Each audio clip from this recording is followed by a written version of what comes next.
আজকে খুবই কম টাকার মধ্যে বেশ কিছু ভালো পরিমাণে খাবার নিয়ে আসার চেষ্টা করেছি, যেটা আপনার বিকেল অথবা রাতের ডিনারের জন্য একদম পারফেক্ট। আর এখানকার খাবারের পাশাপাশি এই প্লেসটা এতটাই সুন্দর, আপনি যদি সন্ধ্যার পরে আসেন তাহলে আপনি একটা অন্যরকম ফিল অনুভব করতে পারবেন।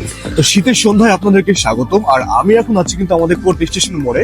আমি কিন্তু দেখতে পাচ্ছি রাস্তার ধারে বসে আছি, চলন্ত রাস্তার ধারে। আর আমি এমন সুন্দর একটা রেস্টুরেন্টের ভিডিও করতে এসেছি, যেটা কিন্তু সত্যি সন্ধ্যার পর থেকে একদম জমকলা একটা মানে জমকলা দেখতে ভালো লাগে। মেন বিষয় এটা হচ্ছে 29 ক্যাফে অ্যান্ড 2.0 রেস্টুরেন্ট। এটা আমাদের কোর্ট স্টেশন মোড়ে অবস্থিত। আর রেস্টুরেন্টটা এতটাই সুন্দর এবং মজা, যেটা সন্ধ্যার দিকে আপনি আসেন কিন্তু এখানে আপনার মনটা ভরে যাবে।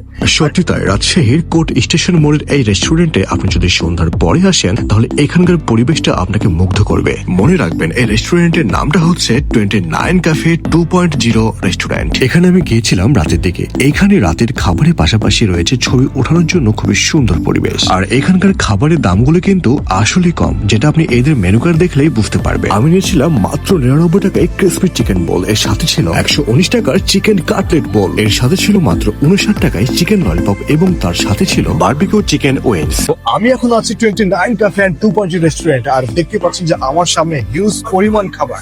এটা কিন্তু আপনি সন্ধ্যার নাস্তা বলেন অথবা যদি আপনি রাতের খাবার, আপনি দুটোই কিন্তু এখানে করতে পারছেন। আর এখানকার ইউনিক বিষয়টি হচ্ছে এটা, এখানে আপনি অনেক কম টাকার মধ্যে খুব ভালো পরিমাণে খাবার আপনি খেতে পারবেন। এটা কিন্তু যথেষ্ট মজা আছে। এই খাবারটা মিলে যদি বলি পারফেক্ট একটা খাবার খেতে পারে। এরপর আমি এখানকার একে একে সবগুলো খাবার ট্রাই করি। আমার কাছে দাম অনুযায়ী খাবারগুলো একদম পারফেক্ট লেগেছে। এছাড়াও যদি আমাকে পার্সোনালি কোনো একটা খাবার কিনে বলা হয় তাহলে আমি বলবো সবগুলো খাবার তো মজা আছে, কিন্তু বিশেষ করে এখানকার মিট বক্সটা অলরাউন্ডার। কারণ আপনি এই মিট বক্সটা খেলে আপনাকে এই মিট বক্সের নাম করতেই হবে, তাই আপনার উচিত অন্তত মিট বক্সের টানে হলেও এখানে ছুটে আসা। তো আজকে এই পর্যন্তই। তো আপনাদের এইখানে খাবার অভিজ্ঞতাটা কেমন হয় এবং এইখানকার সন্ধ্যার পরে পরিবেশটা আসলে কেমন লেগেছে সেটা অবশ্যই আমাকে কমেন্টে জানাবে।